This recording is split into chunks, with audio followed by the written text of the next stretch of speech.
Who is your God? My God is Jesus Christ, and He completely changed me on really February 21st, 1982. Never been the same since. 1982. Yeah. So it was before I was born.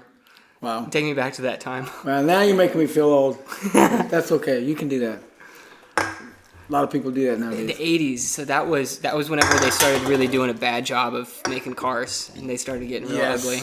See, I was born in 57. Yeah. I was raised in my formidable years in the 70s. That was the time of the best looking cars. The best cars, the best music.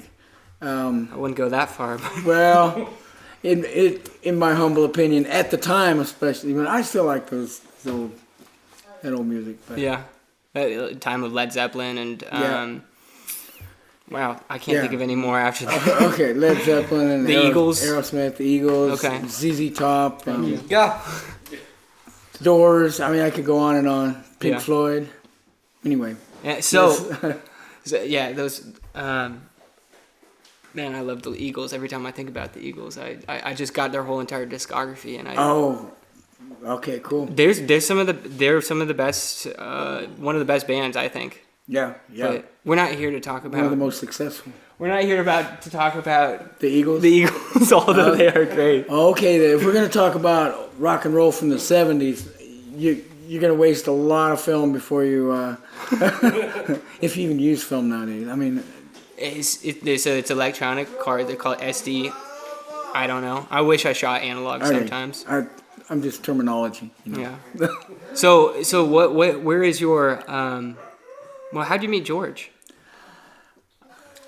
We moved up here from Dinuba.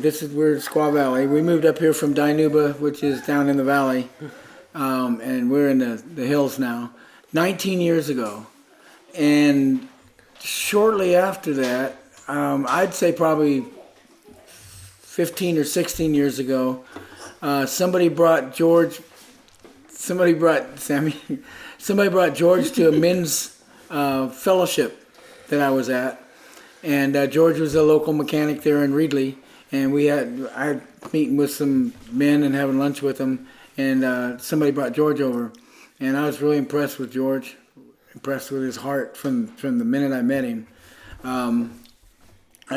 I mean, George is not like anybody else. George says what he thinks and is straightforward with it, and whether you agree with it or not, you know that's who George is. And he doesn't cut any bones about anything. I think the calling on George's life is a difficult one that most of us wouldn't want, and that is to call out truth and call out error when you see it. A lot of us will speak the truth, but a lot of us don't want to call out error, especially when it's within the body of Christ and from the pulpits and things like that.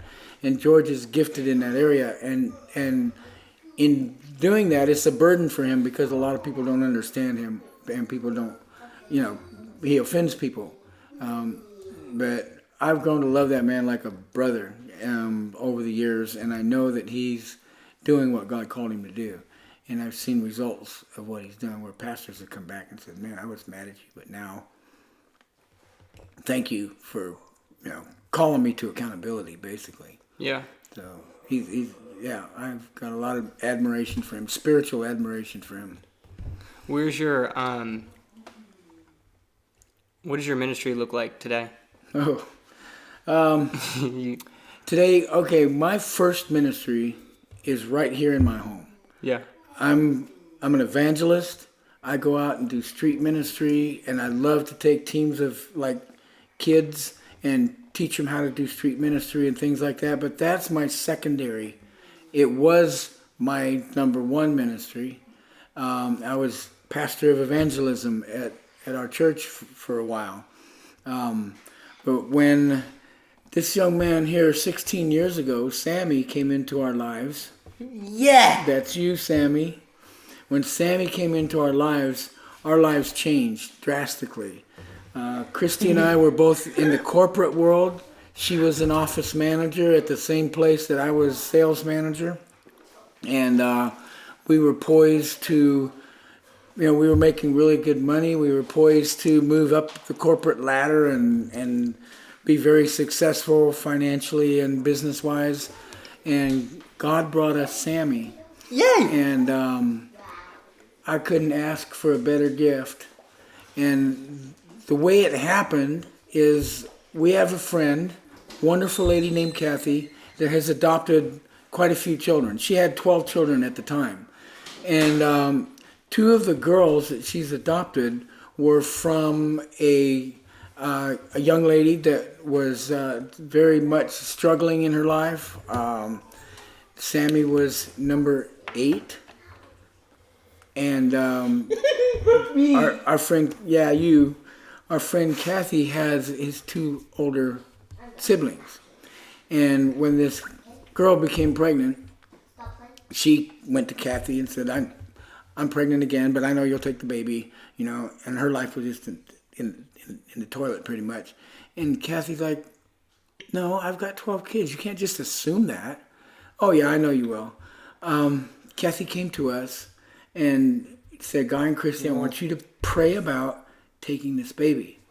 And here we are. I'm 45. I'm almost 50. Yeah, we're in our 40s. I'm almost 50. She's in her, she's a young 40s, real young and pretty 40s. Yeah, and she's way younger than me. So we're kind of thinking, here we are in the corporate world. Yeah, okay, sure, yeah. And so our prayers were more like, God, you don't want us to do that. That'd be ridiculous and crazy at this stage in our lives, wouldn't it? And so we didn't take it as seriously. And a couple of weeks later, she came back and she goes, have you guys been praying? We said, well, we think that we're, kind of beyond that. We've raised our children and they're out of the house. They're almost out of the house. And we're this close to empty nest. And, it'd be difficult on our business. And she goes, you're thinking. I didn't ask you to think. I asked you to pray. Can you just do that? So we got real serious and prayed about it. And at the time, we had a son that was about 21 and about 20. And a daughter that was like 23. And the daughter had moved out of the house. The son was getting ready to move out of the house. So we asked them what they thought about it. And they kind of had the same reaction we did, And we asked them, would you commit to praying with us until we hear from God, yes or no? And, we're all thinking, I'm sure he'll say no to this. This is kind of crazy. But we seriously prayed. Even a couple of days I fasted. I mean, I wanted to hear. I don't want to be anywhere, anytime, anything, and not in God's will. And the other thing is, I was really, really frustrated in the corporate world. I hated it. And I didn't realize I hated it. Been there. Until, yeah. So, on the very same day, it was weeks, probably 4 weeks after we committed to pray. And we hadn't talked about it much. Every once in a while, have you heard anything, from God about this baby? And, the baby's coming. And we're like, yeah, no, but we're praying. We were all committed to praying. On the very same day, I was down in the valley. And the Lord just spoke really clear to me, if not you, who? And I'm thinking, you know a lot of people. And so I kind of put that away in my spirit, and I went home. And I told Christy, I said, I think God's spoken about the baby. And she said, he told me we should do this. And within an hour, our son and our daughter both said, I think you're supposed to take that baby.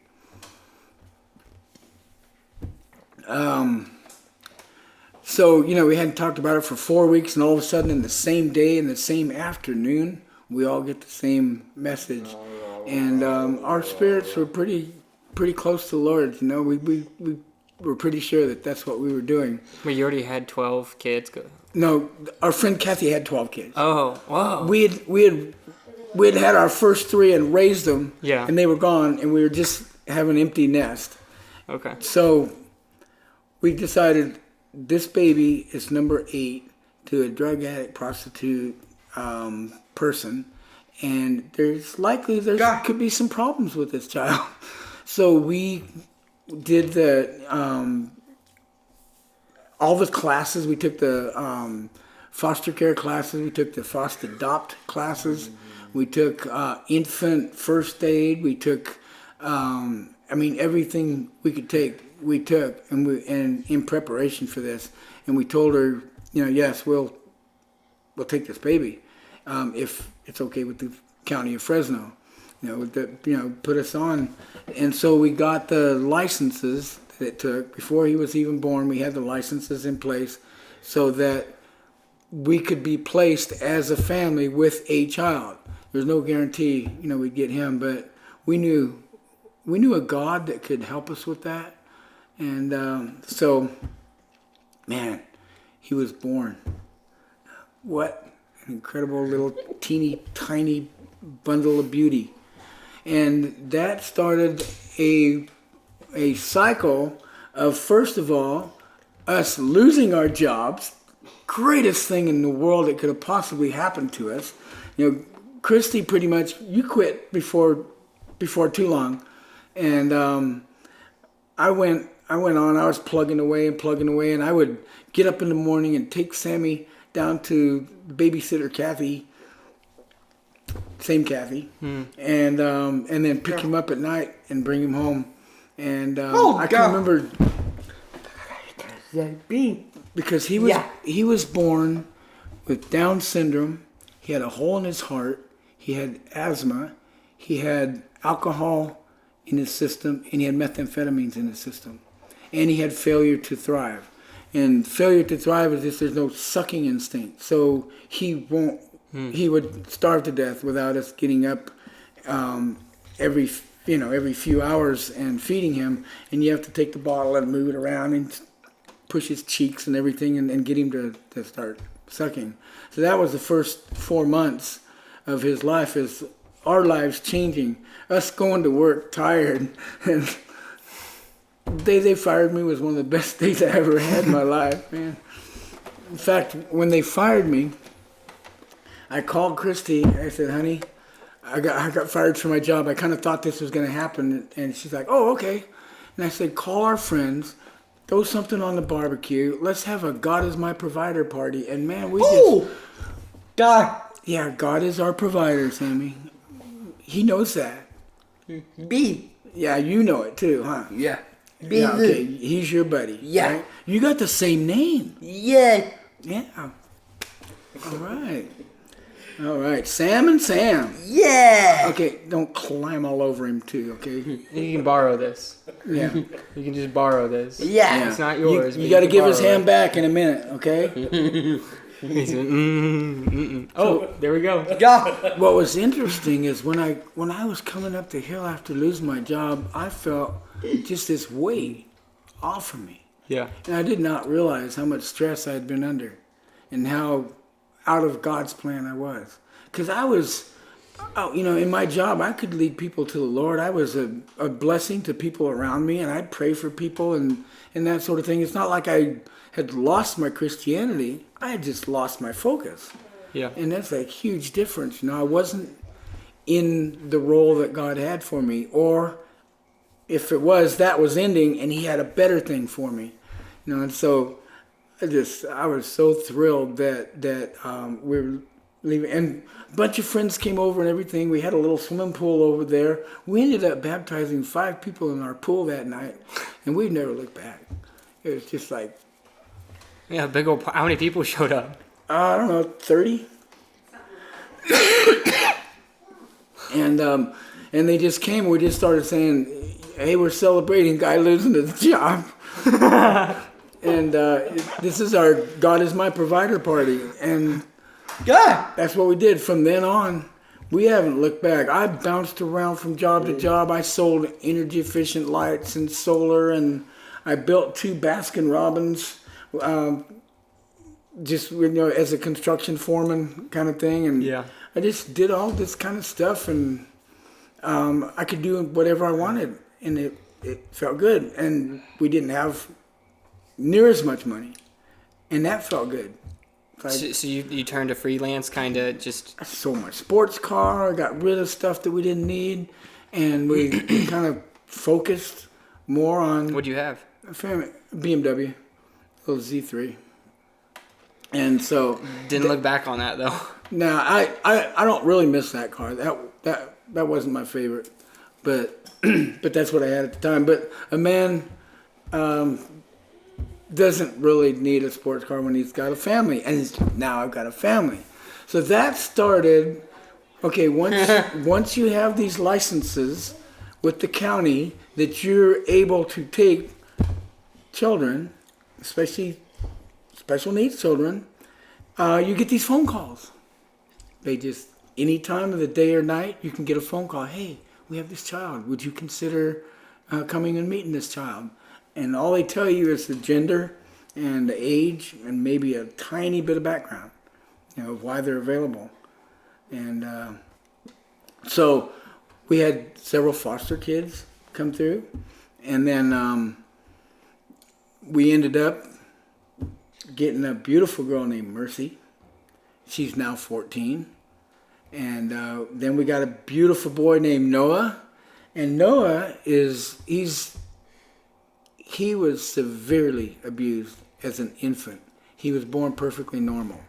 And now he's blind and he's in a wheelchair. Yeah. And what? Yes, Bliss. I know you. I know she's your favorite. You love her. Okay. We'll tell those guys about Bliss when we're done. Okay. No. Samuel. Remember, you're supposed to let us talk here. Don't take over the show. Okay. But so Noah and Mercy are both 14. We got Mercy first, and then Noah. And Noah's really severe in his condition. Oh God! Don't touch the camera. Don't. Did he turn it off? Did you touch it? He's fine. Okay. Yeah. Because he hit the button. Is that one rolling? He hit the off. They're both rolling. This is the only one that lost the memory card, like Really? filled up. Yeah. Okay. But these are still rolling. It's okay. Yeah. We could just throw one in there real quick. Okay. Okay. But sorry. Oh, that's I don't want okay. to interrupt you guys, but yeah. That's fine. Intermission. Yeah. I thought about it. You want to tell the story about what he's talking about, though? Oh, Bliss. Yeah. Okay. His one of the young ladies we were talking about is his biological sibling. Her name is Bliss, and she is a couple years older than him. She's a year older than him. She's 17. 17, yeah.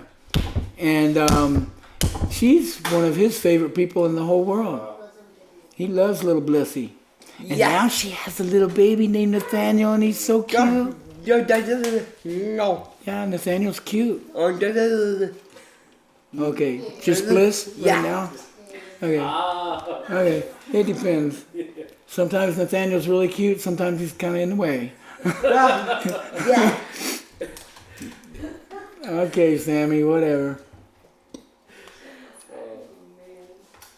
When you say live, you're not talking about you're streaming live. Oh no. Oh, okay. So you can like if he's picking his nose or picking your nose or something, you can. Oh, I actually probably shouldn't have said that out loud. I don't want to give any ideas. It's always the humor. It's a problem I have. That's alright. That's flavor. There we go. We like flavor. We improvise here. All right, I'm not sure. Where was I? Where were we? Oh gosh. Oh, Sammy and Noah. Yeah. No, that's right. Noah. Noah. Was I called you about Noah? Yeah. So, I'm going to tell you just a little about Mercy first, because what a blessing she has been in our entire life. She's a helper. She's yeah. Well, I'll tell that later. Sorry, I'm kind of bumbling, but Well, you got a lot of kids on your minds. Yes, I do. So, yeah, Mercy came to us when she was 9 months old, and just beautiful little wide-eyed little girl, and she's really been a blessing. She's been really great. She's a caretaker. And then we got Noah at, how old was Noah? 16 months? Yeah, we got Noah when he's 16 months. And when we got him, he had come from another home that couldn't keep him. But we knew him. We had known him for a while because we knew that family. And there was some family issues and they couldn't keep him. And so he was going to become available. I had looked at Noah in the past and I told Christy we could never take a child like that, because that would completely change our lives. He is too messed up. You know, he's too bad. And to me, when the first time I saw him, first thing I thought of was like a baby bird that had fallen from the nest or something. And he's severely damaged, and his brain's damaged so bad he has no eyesight at all. His left side is pretty much worthless, or useless, I should say. But he has a sweet spirit. He loves worship music. He loves to laugh. He knows his name. He knows when we're talking about him. And, he does really funny things. He's got a personality. But we feed him every meal that he gets. He gets through the G-tube in his stomach. And he's in a wheelchair. He can't walk. We don't know if he'll ever walk. We're working on getting some surgeries through Shriners, and that's kind of in the works. So he's an amazing kid, and this was done to him. You know, he was born perfectly normal, and then this was done to him. So sometimes people will look at Noah and realize what has happened, and they say, "Aren't you angry? Aren't you mad at those people? Wouldn't you like to get your hands on those people?" And I've kind of passed that point. At this point, I'm not angry at them. I have to pour my emotions into my kids, not worry about someone else, what somebody else has done to them. That's I've got to take care of number one is my kids, and so we're thrilled and happy to have Noah to take care of. But he's not easy. He's a lot of work. And we change his diapers. We, we've got a lift in our van, so we have to everywhere we go, we put him in the lift and into the van, and lock him in, and he goes with us everywhere we go. One thing that we've always believed is that we go as a family, and we don't leave him with babysitters very often. Sometimes you have to. You got to take somebody to a doctor or therapy or something like that. And we do have good people we can leave them with. But as a general rule, if Christy's going to go to a doctor, she'll load up all the kids, and they'll go to the doctor and do something together. So then Mercy, moving right along, then Mercy began to pray for a little sister.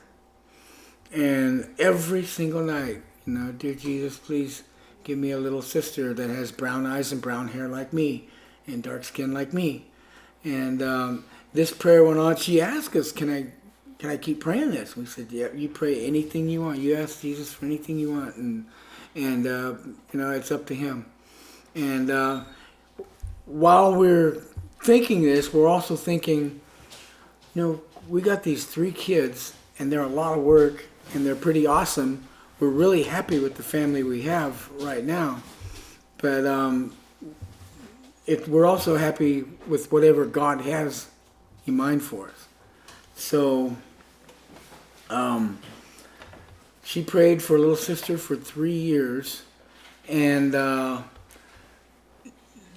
towards the end of that 3 years in September, I told Christy, and I actually kind of told God too, I said, we're going to take our name off the list the 1st of January. You know, we're really happy with the family we have. We're, if God has more for us, that's okay. But at this point, we haven't had anything, going on for quite a while. Hadn't had any phone calls, anything from the county. They probably figured they had plenty. Excuse me. So that was in September, and God, in his sense of humor, 4 days before January 1st, the day after Christmas, it was a wet, foggy, muddy, rainy, cold day. And I'm working out in the mud. I was transporting a gentleman's entire part of what I did for vocation is anything that came along. You be quiet now, Sammy. Dad. Yeah, you have to wait. Yes, I know, rain. Part of what I did for my vocation was anything that came along. Well, I had a nice truck and a trailer, and this man had a collection of antique cars that he wanted to move from Dinuba to Modesto. And so I said, I'll do it for you. You pay me whatever you think is fair. And so that's what I was doing that day, is digging engine blocks out of the mud and loading them on the truck and just, trying to get another truck and trailer load ready to go. And Christy called me, and she says, I got a call from the county. So what do they want? They have actually a brother-sister set of children. And I'm like, okay, tell me about them. We didn't know much, except they came from a pretty difficult situation. And they were brother and sister. One was 2, and one was 2 months. And so one of the first things I thought is, 2 more, we would have 5 kids.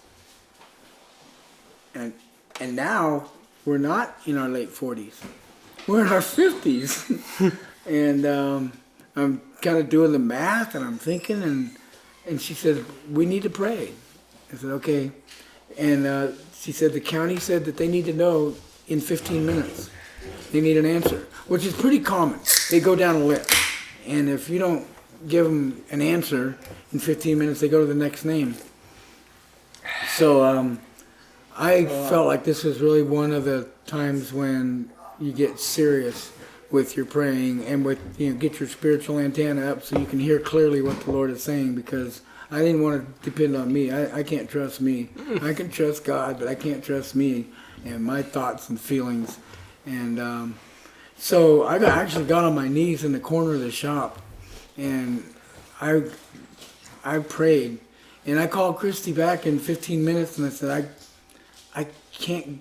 I don't know. I really don't know. I need more time. I said, I can't get a no. I'm kind of praying for a no, And so she called him and said, hey, we need a little bit more time. They said, okay, 15 more minutes. And so I was telling God, I was saying, I would do anything for you. I would go to the end of the world for you. I would, do anything you want. Any difficult thing I would do for you. So you just let me know, and I'll do it for you. Whether it's yes or no, I just want to hear clearly, and I'm happy with it. And he kind of turned it around on me, and it was so clear. His message to me was so clear. It wasn't, oh, thank you, son, for being willing to do something for me. Mm-hmm. He just said, wait till you see the gift I have for you. And the gifts that he had for me, we named Titus and Ruby. Oh my gosh, the most amazing 2 little children you could ever imagine. And now they are 8 and 6. So we've had them 6 years. And wow, they are perfect. And that little sister that Mercy was praying for 3 years is the ideal. They are 2 peas in a pod. They do everything together. They laugh the same. They like the same things. They are sisters. If I've ever seen anybody born to be sisters, it's those 2. Yeah. And they love each other. They love to help around the house. They encourage each other. And like sisters, every once in a while they get snitty with each other, but not too often, huh? And then Titus is just amazing young man. 6-year-old ball of energy. He can do anything. He runs fast like speed. He rides his bike fast. He climbs trees. All boy. That kid is 100% boy and happy. And they've just blessed us. And time again, I've said to Christy, when we're thinking about Titus and Ruby especially, I'll just repeat that. I'll just say, wait till you see the gift I have for you. It wasn't me doing something for him. It's him doing something for us. And it has been quite a ride with those two. And we just love them. And this is our ministry. This is our home. The way we live, the way we function, the way we love each other, the way we pray for people. And we are very, very far from perfect family or even functioning family sometimes. but our commitment to Christ and to each other, what we've been through in the 38 years of our marriage, I don't know, a lot wouldn't make it. And we would not have made it without the Lord, that's for sure. And yet, we're closer now than we were when we got married. And we sometimes we go days without even getting to talk to each other. But, because of doctors and running this way and that way and things like that.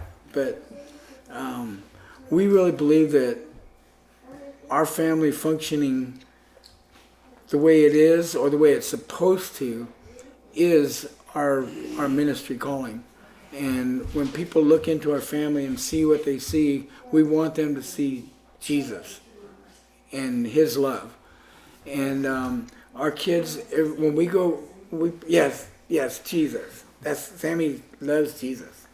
Yes, he hung on the cross. Yeah. Yes, right. And we love him, huh? Yeah. Where is he, Sammy? Where is Jesus? Yeah. Where else is he? Yeah. In your heart. Yeah. Huh? Yeah. How do you find time in all this to even crack open the Bible? Other than on the toilet. Okay. Have you been watching me on the toilet? No. You haven't seen those cameras in there? I do. I have You'll laugh. I have to make myself, and it's not that hard. I love the Word of God so much. I can't go out into the world and function and have my spirit the way it's supposed to be without feeding it with the Word. And so sometimes it's as simple as what's the verse of the day today, and sometimes I'm going through the book of James, so I'll read 2 verses real quick and ponder on those 2 verses all day. But I have to have the Word in every day, in one way or another. And sometimes it's 3 o'clock in the morning when I can't sleep. I'll find something to read and to ponder on. I've found that the Word is more than just wisdom. It's more than just a book about God and a book about love. It's nutrition. It's spiritual nutrition for my soul. And not feeding my soul with the Word of God is like starving myself. Mm-hmm. And I get really ugly when I don't. You looked over at your wife. Well, I'm sure she's going, yes, he does. But we just don't let that happen, and we share scriptures with each other. We're falling asleep or something, and we'll pray. We'll pray for the people that we rubbed elbows with that day, and we'll quote a scripture. Sometimes we just quote a scripture out of memory to sleep on. And God speaks scriptures to me in the shower. I don't know if you can catch him now, but he's usually in my shower. And you might get a picture of him if you're really quick. But he's usually in my shower, and he gives me my marching orders every day. And I like to, before my feet hit the floor in the morning, I have a routine that I have to do, and I make myself do it. And that is, I tell God how much I love him in 5 different ways before my feet can hit the floor. And then I get up and I take a shower, and then in the shower he starts telling me how much he loves me. He's a good God. Yeah. And it's what works for me. You know, you got to find out what works for you in your personality and your relationship with God, because we're all different. And God speaks your language, no matter who you are, no matter where you are. You're in the streets with a bottle of wine in your hand. God speaks your language. He has the ability to get through to who you are at the core, because he created you. Yeah. And one of the gifts that God has given me is kind of an ability to see people through to the core and touch them, you know, say the things that the Spirit's speaking to me that just opens them up, and they go, how did you know that? It's like, I don't, but my God does.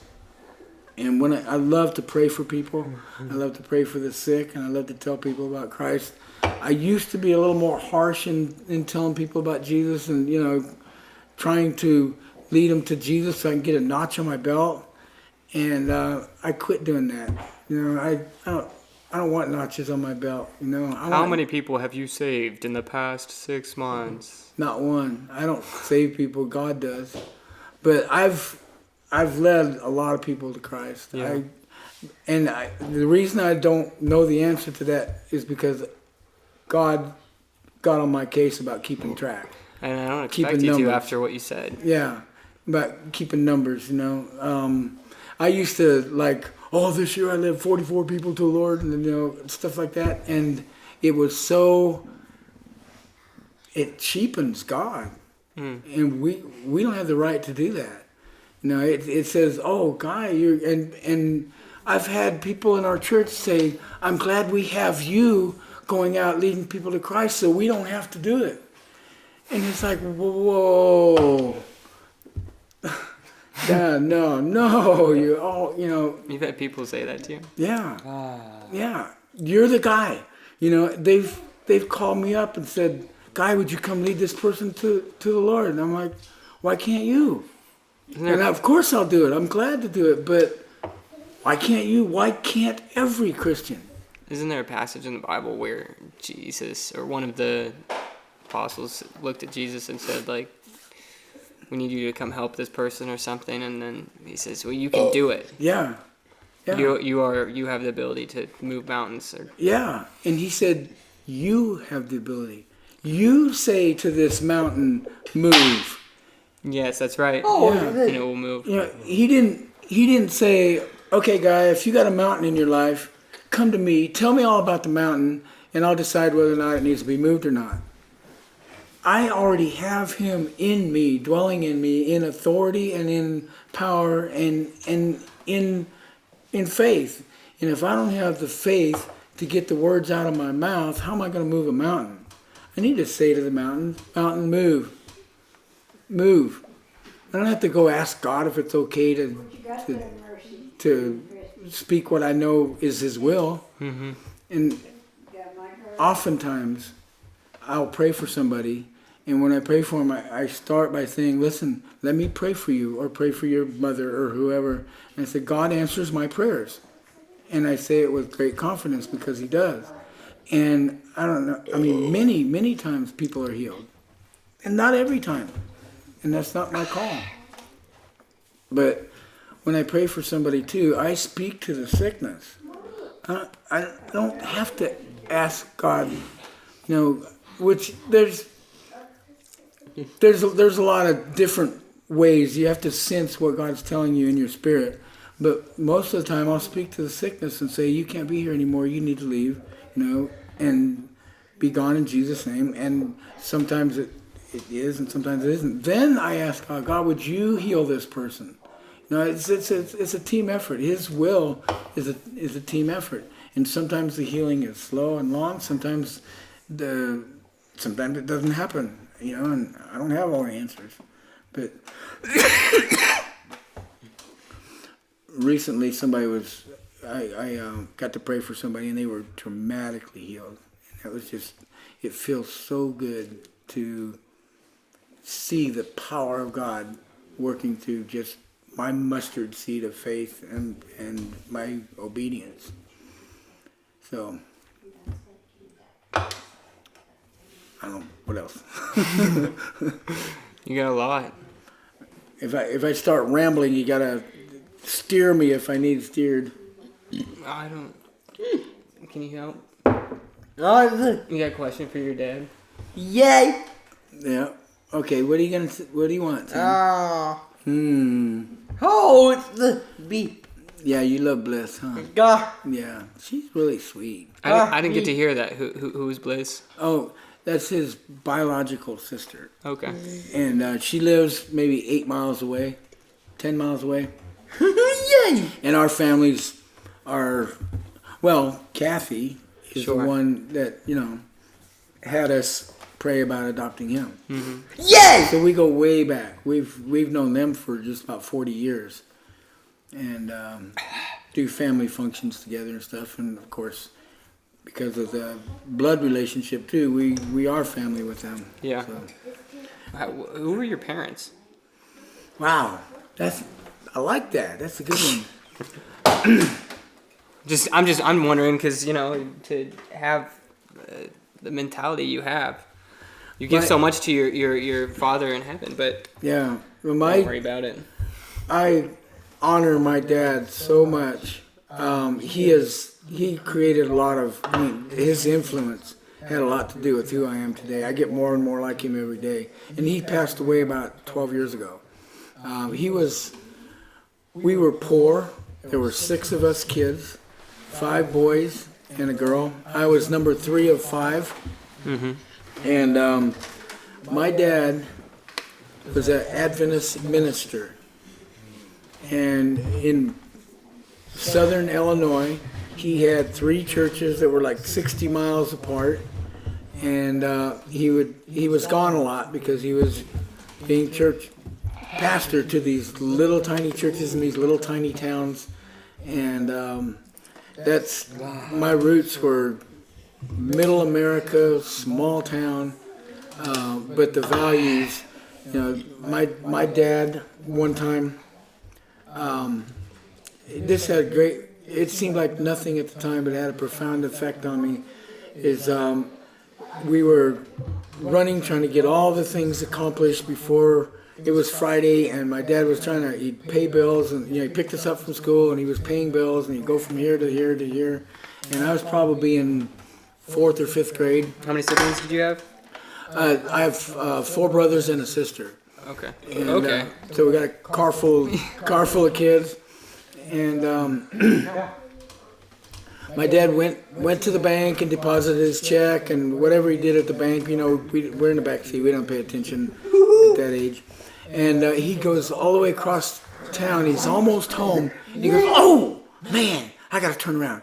And we're already late for doing everything we're supposed to be doing, And he turns around. He's driving all the way across town. He gets back in the drive-through line of the bank, and he waits for the cars in front. And he goes in there. He gets up to the thing, and she slides the door out, and he says, "I'm sorry, I kept your pen." I'm like, we wasted all that time on a pen? And he says, "It wasn't mine. I had no right to take it." And that's the man that was my dad. And he was something else. And he when I was becoming a teenager, I didn't know it at the time, but I was realizing a lot of frustration with this God, because God is the one that took my dad away all the time, and he was never there. Yeah. He was always off to work doing God's work. And that's something that influences me still today, is I don't want to go off and do some ministry for God and leave my main ministry here unattended. And so, but being raised an Adventist, I really grew up thinking that Jesus could come at any time, and if I told a lie that morning, I'm going to hell. if anything was wrong, if I ate pork or something, I'm going straight to hell. And so I didn't want much to do with that God. And I could see in the leadership of, once you become 12, 13, 14 years old, and you see the leadership of a denomination or a local church, and you realize that they aren't as perfect as they are putting on, and something else that affected the growth of my rebellion is that one time all the kids are running around after church. We're throwing pine cones at each other, and we're just having a great time. And a church elder comes out and grabs me by the ear. And the other kids are doing all the same thing, and it's like, you're the pastor's son. You should know better than that, And it's like, okay. And I knew some things about him. I could have grabbed him by the ear and said, hey, you're a church elder. You should know better than that, But my dad taught me to be more respectful than that. But in my heart, these seeds of rebellion were growing. Mm-hmm. And my dad, when he does something, he does a good job of it.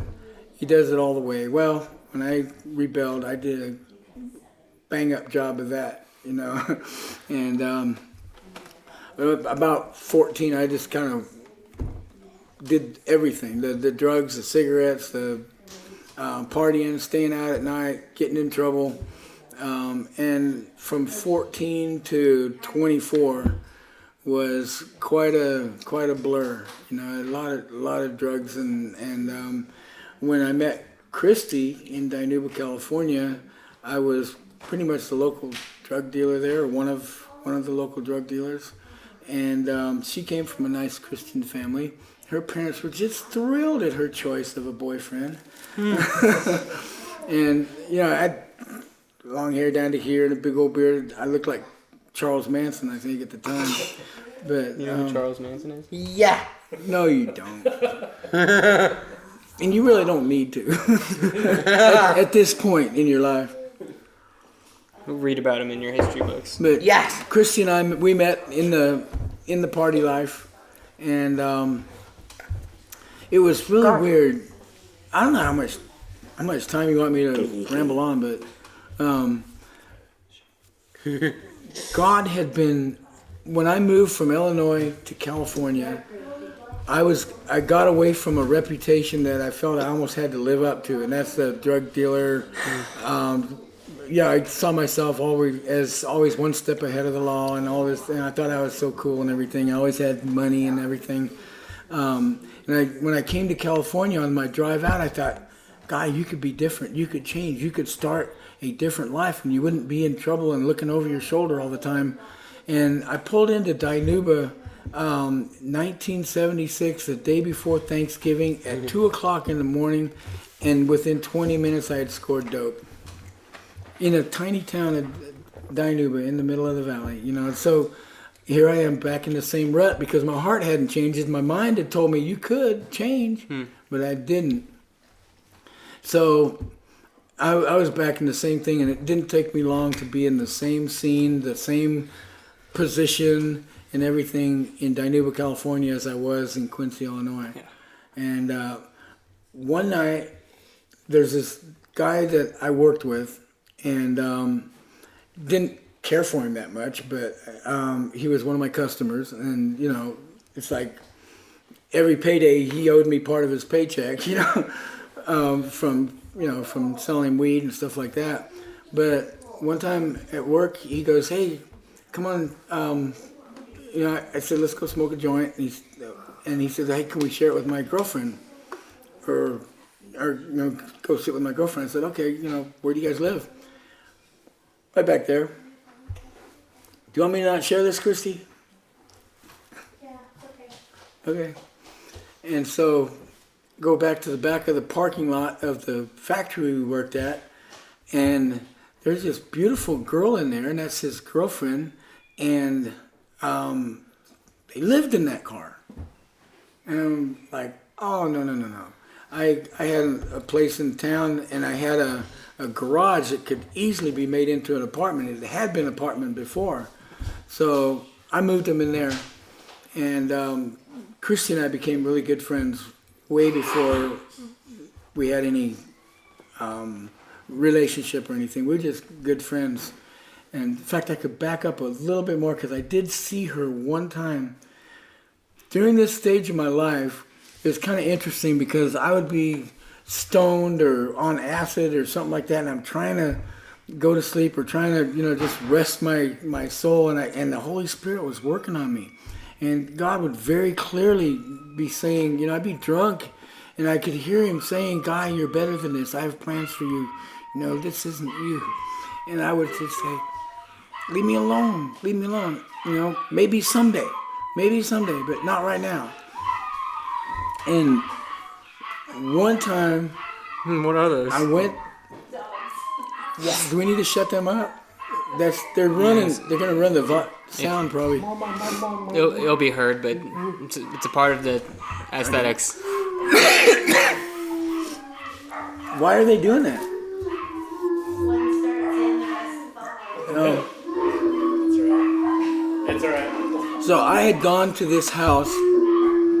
I didn't know anybody in it to sell some weed, and I knew the guy that took me there.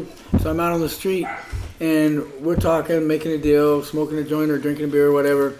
And this is like 2 o'clock in the morning, and this girl comes out, very, very young. I would have been 19. She was about 15, 16.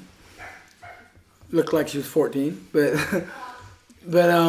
I just very briefly saw her, and that night I'm trying to sleep, and God is like hammering me, and I can remember saying, I know that someday I probably will give my life to you, and if I had a good woman to help me, like that girl I saw tonight, maybe I will, but leave me alone right now. I'm literally having this conversation with God in my mind. Leave me alone. Let me sleep. If I had a good woman like the one I saw tonight, maybe I would. Well, it turned out that girl was the girl in the car on the parking lot, and the girl that moved into the garage on my driveway, and the girl I eventually ended up marrying. And been married to her for many years now. So we became friends, and the person that she was with was abusive, and we took care of getting rid of him. They'll never find the body, don't worry. No, I'm just kidding. Better watch that, huh? No, but yeah, we got married, and the day we got married. Wait, so you didn't kill him? No, we didn't kill him. just to be clear. Not.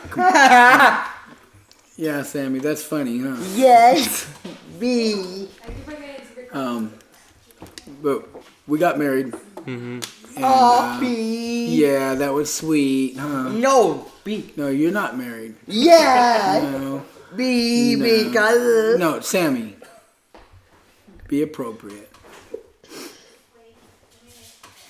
So, and the day we got married was in the valley, San Joaquin Valley. It was 108 that day. It was August the 8th, 1981. And it was quite a day. I was hungover. I let my best man and my buddies talk me into smoking a joint even before the wedding.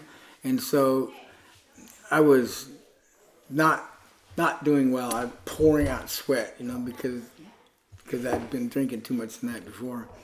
And I've often thought, man, if I had to do that over again, I would honor my wife in a better way than that. And I thought, You should do it. You should renew your vows. oh, we have many times since then. Well, I'd say about 4 times since then in the Really? actual service. Yeah. Oh yeah, we've renewed our vows. When we gave our life to the Lord, we started over completely fresh. Yeah. So, because when I went into marriage, I thought, okay, I've got this chaotic life. It's such a mess, and I'm dealing, and I'm doing all this stuff, and I've got a good woman at home that I've got the pink slip on her now, so nobody else is going to take her away, and this is going to help my life be more organized. It's still all about me, it's oh, finally, I got this set up. And so we went on just a little bit before Christmas that year. We both lost our jobs, so now my only income is selling weed. There was no party after that job loss. No, we were dirt poor. We were we were on food stamps and everything, and we were really struggling. I mean, sometimes if people hadn't brought us food or something, we'd have been in trouble. And really shortly after our wedding, we got pregnant. And we got married in August. The following February, Christy's parents came to us and they said, we've got this group that we've been going to. It's called Christian Marriage Communication Weekends, and they help you learn to communicate. And it's a Christian thing, but they really, men and women don't communicate very well. And if you guys want, we'll pay for it. And we'll send you on it. And by the way, Christy had a beautiful daughter that was at this point like a year old. And we'll watch the baby. And if you guys want to go on this weekend, we'll pay for it. And I'm thinking, I know it's a Christian thing, but I also know that my resistance, I can handle it. I can do the resistance thing. I've been doing it my whole life, And well, we had this conversation. Okay, we're driving down the street talking about it, whether we're going to go or not. And I said, well, we communicate okay, don't we? And she's like, no. I said, oh. Well, we got a pretty good marriage, though. I mean, we've only been married 7 months. We got a pretty good marriage, don't we? And she says, no. I'm like, really? I'm loving all the fun we're having. And she's like, what we have isn't really a marriage. And I was just shocked. I was grieved because I loved her so much, and I'm tearing up her life with my torn up life. Yeah. And I said, okay, I'll go on this weekend, and anything I can learn, anything I can glean, I do want a good marriage. I want to apply it.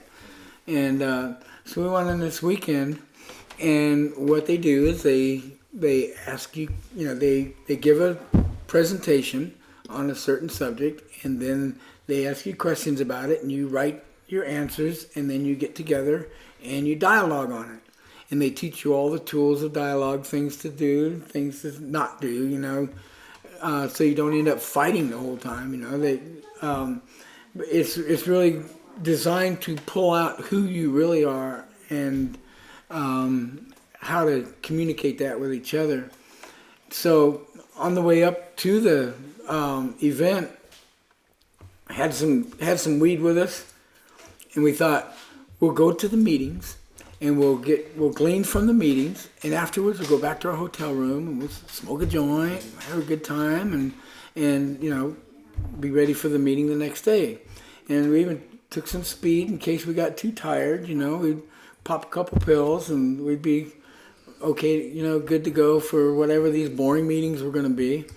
And the thing is, on this weekend, they kind of, God breaks you down.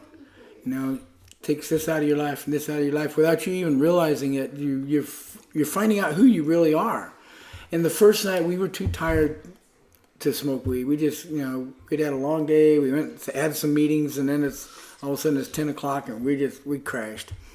The next day was Saturday, and late in the day they have a thing they call 90-90, and they give you a long presentation where they share from their personal lives mistakes that they've made and how that's affected the other one, and how they dialogued through it, and how they solved these problems, and how things are better now.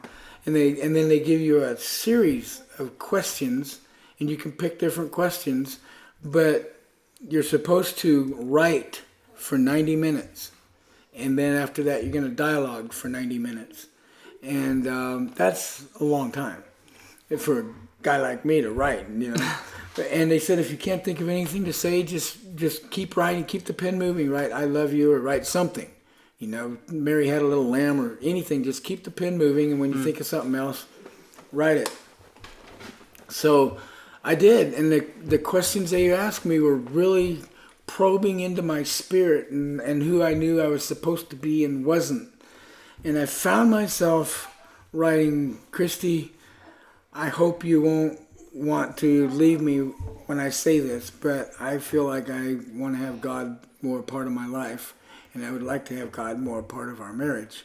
And I hope that doesn't make you want to not be with me anymore. And so I was afraid, you know, I was kind of afraid to give her that letter. And it was late in the letter that I said that, you know, because I'm writing all this, you know, whatever comes to your mind, you just start writing.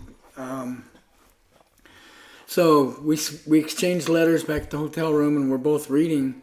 And I come across these words that she wrote, and it said, Guy, I hope you will not want to not be with me when I tell you this, but I want God to be more part of our lives.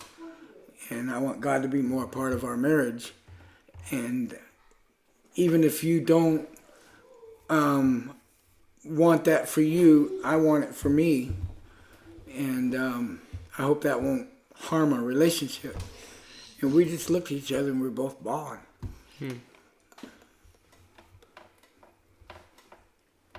And God did something in room 127 of the Piccadilly Inn in Fresno Hotel that night.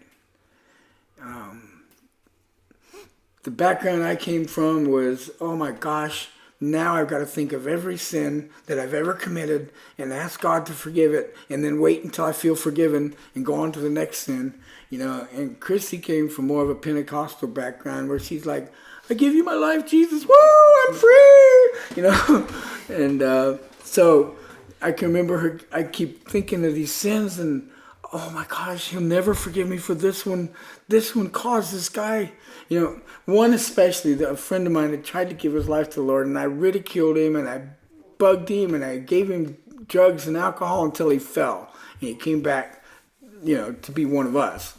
And I was just like grieving that when I was giving my life to the Lord. I was going, oh, how could he ever forgive me for that? Man, I probably sent my buddy John to hell. You know, how could he ever forgive me for that? And Christy's there beside me going, he already has. And I couldn't believe that God could forgive me for everything. So that night, we watched the sun come up before we were done, but we took our drugs, flushed them down the toilet, and that was an adventure too, because we were poor, and this was our only income and our only recreation. And had this bag of weed, and I kept thinking, that is worth $80. That's a lot of money. That was a lot of money to us. That was. And so I kept thinking, okay, I can sell it and at least get the money. And Christy's like, and who are you going to sell it to? And you're going to tell him I'm getting rid of this because I gave my life to Jesus, but here you go. It's okay for you. And I'm going, okay, well, I'll just give it to my best buddy, Kenny. I'll just give it to Kenny, and he'll be thrilled. And she's going to say, and what are you going to tell him? Why are you giving it to him? Because you got Jesus and he don't? I'm like, oh. And she's like, flush it. You got to flush it. So I'm like, okay. So we flushed the pills first. Down they went. That wasn't too bad. And then I dumped this weed on there, and I don't know if you know, but it's really light. It's lighter than the water, and it stays on top. Mm-hmm. And it seemed like it went around in circles for about a month. And I kept wanting to reach my hand in there. It's still not too late to grab it. But once it disappeared and it was gone, I was free. it's like I described it to the people the next day. I feel like a '57 Chevy's been on my shoulders for years, and now it's gone. And wow, we were there. We were completely different people from that moment on. We didn't have a long struggle with drugs and going back and forth and back and forth. We were done. We belonged to Jesus that day, and we've never looked back. And God just did something amazing in us. And we're thinking, oh, now I got to get like a 20-pound Bible, and I got to go beat people in the head with it. And I got to wear a little white shirt and a little white tie, and grease my hair back, and Cut your beard. Be obnoxious, yeah. Shave my beard, and we're not going to have any friends. Who would want to be around us, when we're talking this Jesus stuff? We won't have any friends. It turned out, of course, that the people that lived next door to us, they were Christians, and every time we'd come out, they'd bring their kids inside the house, because we were out there, cranking up the music, and our friends are dropping by and drinking and stuff like that, and so they kept their kids away from us. When we had the outdoors, they were indoors. Those people turned out to be, they good, awesome Christian people. Dinuba's a small town, and word gets around fast. By the time we got from Fresno to Dinuba that Sunday afternoon, they had heard that we gave our lives to Christ. And the lady comes, we pull in the driveway, she comes running over, gave us a hug. Welcome to the family. We've been praying for you every day. And so we ended up in a Bible study in their home, and we had some of the coolest, neatest, most wonderful, loving people nurture us and teach us and inspire us and just love us and bring us into their family.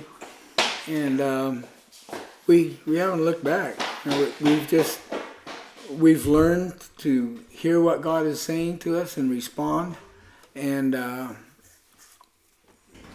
I wouldn't change the life I have now for anybody else's, and I don't think anybody would want mine either. It's for me, but yeah, I don't know what else, but but that was in '82, February of '82. Yeah.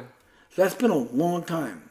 We've been walking with the Lord, and He is. You stay sober all the way through that? Yeah. Oh yeah. Yeah. We haven't partaken in any of that garbage. I mean, on a hot day I'll have a beer. But I mean, being honest, yeah.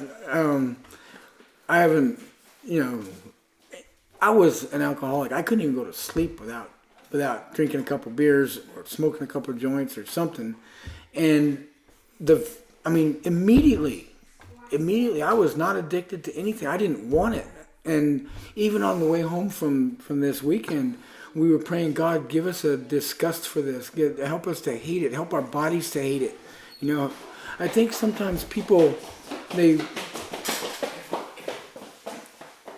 pray a prayer of receiving Christ, but I don't think they get the repentance as deeply as we got it. Yeah. And repentance that my sins really hurt God, and it hurt myself, and we hurt each other with our sin, and sin is destructive, and we wanted to get a holy hatred for sin, and it really did change us. I don't know how we got it as a couple of dumb kids, that we got it so profoundly that it changed our lives in that moment, in that instant. We didn't struggle back and forth with all the... It sounds like he smited you. Yes. Slapped you in the backside of the head. He knocked us off our horse, and we saw the bright light. Yeah. Who art thou? Who are you, man? And God is... What an adventure it is to be with God. I've been to Nigeria a couple times. I've done street ministry in San Francisco, led kids, groups of kids to do street ministry in San Francisco, Vancouver, Washington, Tijuana like 20 times. And just recently went to Cuba and did a little ministry trip there, and that's all good, but it doesn't circumvent my number one ministry here within my own home. And you know what thrills me is to have men in my life that I can mentor and point out, you know, that the effects of the decisions they're making currently. And you know, if you've made this decision all your life up to this point, how are you going to keep making this decision and expect anything to be any different? I mean, Yeah. Do you talk to a lot of people, or have you ever had any experiences where you've met with somebody who has had a similar experience to you? yeah, oh yeah, yeah. In fact, And what's that like? many of my friends from my past, I've had a chance to lead to the Lord, or I've seen their lives change. I can look at our wedding picture, and we took a couple pictures of the audience, and I can look at that wedding picture and go, he's dead, he's dead, he's dead, he's in prison for killing him. I mean, it's just, I look at that and it's sad. And I realize that the only reason I'm not one of those statistics too, because I know we'd be divorced, I know I'd probably be in prison or somewhere, or dead, if we hadn't given our lives radically to Christ. I know it. And Christy was saying the other day, you know, that she doesn't think our marriage would have lasted, you know, 2 or 3 years the way we were going Yeah. before Christ. And yeah, I see people from those days, and they look like they're 75, 80 years old, and they're younger than me. And it's because of the abuse, and you know, they don't quite get it. They haven't got it. Yeah. Many of them I've had the opportunity, especially when I first gave my life to the Lord. That first 5 or 6 years, my friends would watch and they go, "Yeah, it'll wear off." And then you know, when it's not wearing off, it's, you know, then they have struggles in their life. And I've had people call me in the middle of the night, "Can you come pray with me? You're the only person I know that could, you know, that knows God. You know, can you come pray with me?" Yeah. And time after time after time, I got to lead my old friends. It's kind of like I don't know if it was the Romans or where it was, that they said that there was a man that came and, you know, said that he was the man of God, and then time passed and he was forgotten. And they looked at the guys who were the disciples and spreading the word, and they said that, you know, just let them say whatever they want, you know. Yeah. It'll go away in the next yeah. If it's 10, 20 yeah. years. Yeah. But it didn't go away. Yeah. And we had seen some of our friends get religion, you know, and in fact, some of them, you know, some of my friends would come up to me and say, I heard you got religion. It's like a disease or something, and that maybe there's a cure for it or something. I don't know. And they'd even say, "Yeah, we'll see." You know, but after 5 years, after 8 years, after 10 years, after 20 years, then they're coming to me, "God, I want what you want." And everybody has struggles and strife and horrible, horrible things happen in their lives. And when they did, I'm the only one they could think of that knew God. So they would come to me and I'd counsel with them.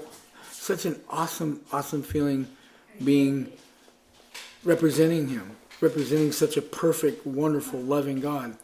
You know, it's humbling. Did you ever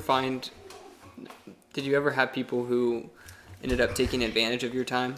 Oh yeah, And still do. yeah, I'm a mark, man. how do you let that unplug that? I usually don't. I don't even worry about it. You know, want to use me and abuse me, that's fine. I'm not my own. I don't belong to me. I belong to God. I belong to the world, the people that He loves. I have people oftentimes, and George too, your dad, they take advantage of him all the time because he's a good guy and he loves God and he'll do anything for anybody. And in fact, he's an inspiration to me in that way too. Just that He hears about somebody broken down on the road, and he's got places to go and things to do, and instead he goes, I'm going to go help this person. And he'll go help change their tire or whatever, and not say anything about it, not ask for any glory, not ask for any money, just go change their tire and say, God loves you, and be gone. He does that over and over and over again, and that's kind of like, that's what I like. I would like to, it sounds weird, but I would like to be used and abused for His glory, you know, and not get anything for it, you know. I would like to be. You used and abused and then found His glory. Yeah. So I can see the. I owe him way more than he owes me. Yeah. And when, you know, if people think that they can take advantage of me and get under my skin and stuff, they can't, because I don't belong to myself anyway. God loves these people so much. I've asked many, many times, I want to see people the way you see them. And what seems like the worst of humanity, you know, I want to see them through His eyes. And I don't always. But when I do, I can see someone that He loves so much, that He adores so much, that He would go to the cross for that person, when most other human beings would like to see them dead or in prison, or don't see them at all because they're not worth looking at. And God is the one that created that person, and no matter what situation they're in, His love has never stopped. It's never slowed down. It's never ebbed. His love doesn't ebb and flow based on our actions or our moods or anything. His love is always coming at you and always invading you, and He uses us to prove that to people. So there was a guy the other day.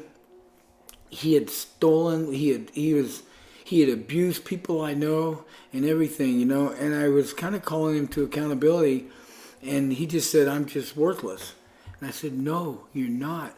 You are created by God, and you are created to be good, and you are valued. There's value in you." He's like, "No, there's no value in me." I said, "Yes, there is." And he started crying, and he just couldn't believe that anybody could see value in him, especially somebody who was a victim of him, telling him that he's worth loving, that he has value. I was still telling him he needs to give the stuff back he stole, but that's a completely different issue. Yeah. You know, he is loved and adored and treasured by God, and people need to hear that. Politicians need to hear that. Yeah. Are they people? Does God love them too? Really? I don't feel called to minister to them. I feel. No, I'm just kidding. I'm called to whoever's in front of me at the moment. There's a big answer or a big question on what I'm finding on YouTube and on the internet. If Christians can be sarcastic, I think you answered it. Actually, I don't think you answered it at all. I think you did a really poor job of that. Yeah, sarcasm is more. I like humor. I'm all about humor. I love humor and making people laugh and making myself laugh. And I'm really weird, really weird and quirky. But when was one time that you laughed when you probably should have not been laughing? That's a good one, because I think laughter. There's a place for laughter in almost any situation. Laughter is it's the joy of the Lord, and it brings strength. I don't know how. There's got to be a place where laughter is out of place. I don't know if I've found it or if I've realized it. Maybe I've offended somebody, but funerals. People need laughter at funerals. People need laughter when they're in their struggles. When they're at the worst of their struggles, that's what lifts them up and brings humanity and to their spirit. Their spirit needs to be fed with joy and laughter, and not be, don't be insensitive. If somebody's really going through a hard time, and you make light of it or something like that, that's inappropriate. But you can still say things that make them chuckle, make them laugh, make them think, well, maybe my situation isn't as bad as, I thought it was. Or maybe God is in this situation and maybe there's a way out. And so I don't know. I can't think of a time. I'm sure my wife could probably tell me 100 times when I was laughing when I shouldn't have been. But so I'm right off the top of my head, I don't know. Yeah. Are there aliens? I can. There's a lot of times when I've spoken when I shouldn't. Sure. That's been my way of life almost. I've had to apologize so many times for so many things, so many people, and it's usually my mouth that gets me in trouble. There was a time when there was a young man, I was kind of mentoring him, and he was having struggles with his relationship with his dad, and this over years I had ministered to him. I'd been his buddy. I'd let him come over and hang out and tell me all his problems and things like that. And one time I'd known him for more than 10 years. He comes up to me and he goes, "I need to apologize to you." And I said, "What for?" He says, "For the last 3 years I've resented you and I've been angry with you." I'm like, "Why?" And he said, "Oh, when I was telling you something about me and my relationship with your dad, you said, you made light of it or something. You said something, I don't even know what I said, but I said something that offended him. And at the time, he just held it in and probably got angrier and angrier about it, that I didn't really hear him, wasn't responding to what he was trying to tell me.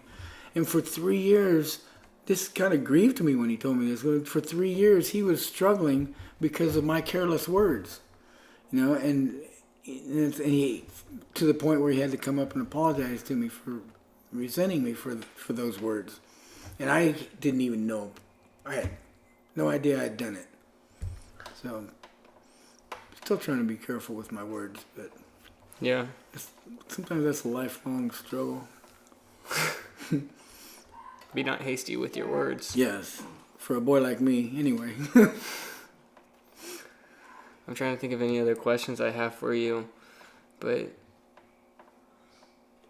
you told a story. Sammy, leave him alone. Oh, he's fine. Oh, God. He reminds me of me whenever I was younger. He loves people. Oh, I was always. Is that right? Oh yeah, in people's faces, just. Oh man, if I had $1 for every time I heard, "Sam, you're so annoying," from all my sister's friends. Oh, mm-hmm. Sam, get away. Quit being annoying.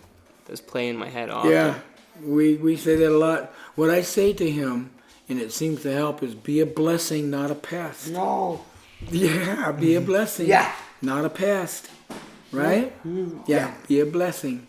That means, What's it like to be a father for this guy? It's a lot of work. Yeah. It is so awesome and cool, though. We go to Home Depot together, and he high fives every employee in Home Depot. And he tries to take their orange apron off of them so he can wear it. Yay. He wants it. He wants the orange apron from Home Depot. Don't you? Yeah. Do you have one? No. I know where to find one. There's a guy I spoke to today that he used to work at Home Depot, and Oh, Mike. yeah, I like Mike. I wonder if he could get you hooked up with a. Sammy wants to get a job at Home Depot. Yeah. And that I heard just recently that Home Depot has a program where they would hire somebody like Sammy as kind of a work program. Sure. Sammy. Easy. Tone it down a little bit. You're okay. Just tone it down a little. Yeah. Has he ever been on camera? Yeah. Yeah. Yay. He loves being on camera. You're photogenic. He puts himself on camera. He'll set it up in his room and he'll do all his weird stuff and everything, and then come show us the videos. Oh, God, darling. Oh, Sammy, you're not gonna do he's gonna do his tumbling. Oh, Who knows what he's gonna do? Hey, Titus.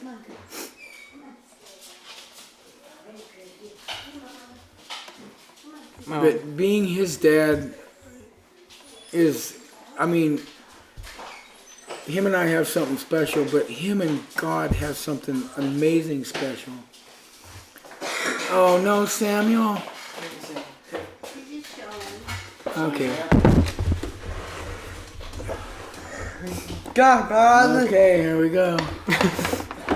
Wow. Oh, God. Yeah. is this happening? He likes to sing.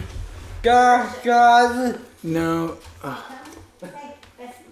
mean, we got an outlet right there, Dave. Yeah, Sammy, not right now.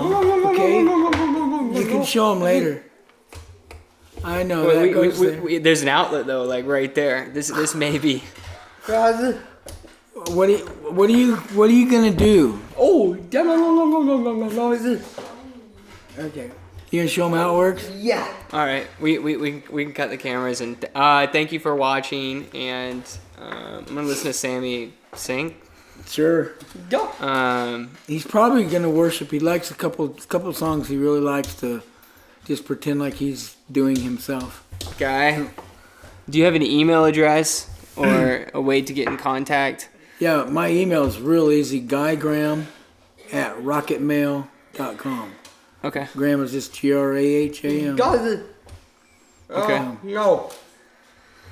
Well, that one's still rolling? Yeah. Okay, so thank you. Subscribe, comments, questions. You're familiar with YouTube? Maybe? Yeah. Oh, yeah. Oh, yeah. Okay, cool. So Yeah, we do. if somebody has questions or somebody sees this and they're just like, I don't know, could relate to you better than I can. I tried. Oh, There's a okay. lot that you've For lived some- to create. The Eagles, we like the Eagles, right? Yes. Okay. We like the Eagles. You did drugs. Yeah. I did drugs at one point. Okay. So Man, we're like brothers. you love Jesus. I love Jesus. Perfect. So we perfect. are brothers. Hey, I'll take it. Very cool. Thank you for watching.